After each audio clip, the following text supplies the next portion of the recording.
Ladies and gentlemen, I know how all this is building and I know how all this looks, and we need to recognize one very, very simple thing. The United States and the timelines of events and, certifications and inaugurations and all this other stuff is not the only thing going on in the world as far as investigations, crimes, and everything else having to do with Trump and all of those fucking people we're seeing so much of these days. Our timeline of certain sections that we know for a fact are happening, like the executive order 13848 with a 45-day, 30-day, is still going. I don't know how it manifests itself. I don't know if it's added to a pile of international whatever. It could be part of a NATO thing. It could be part of anything.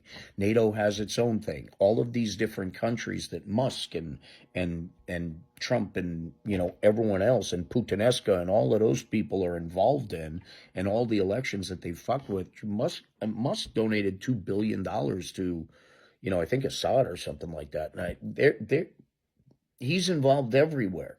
His operation system for his satellites were found in Russian and North Korean military stuff. Like, the components are in there, like his actual components. So, he's involved.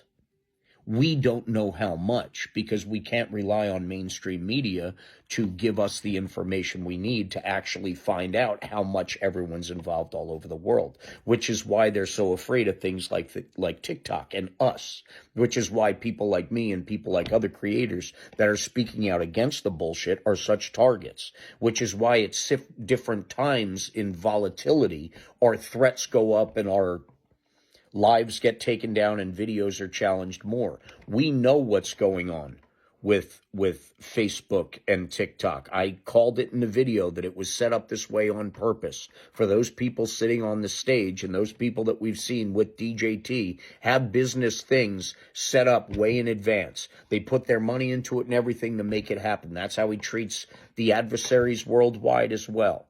He is a transactional guy who focuses on ways to skirt different systems to enrich himself and his family in every turn he could possibly enrich himself in. That's what he does. That's what he's done since he was in the fucking 80s. Lying his way onto the Forbes list, then using the Forbes list to go get. So we know all this stuff is happening, and we know this is looking scary because we're seeing this shit happen. We're seeing people who are lifelong military people being taken out of their jobs because she has a wife at home. People who have dedicated their lives to civil service of this country, no matter who's in office, defending this country more than Donald Trump, his entire family put together. All of them put together. That one woman had more service to this country than us. Joe Biden, more service than, you know what? Whether you like people or not, if they spend their lives dedicated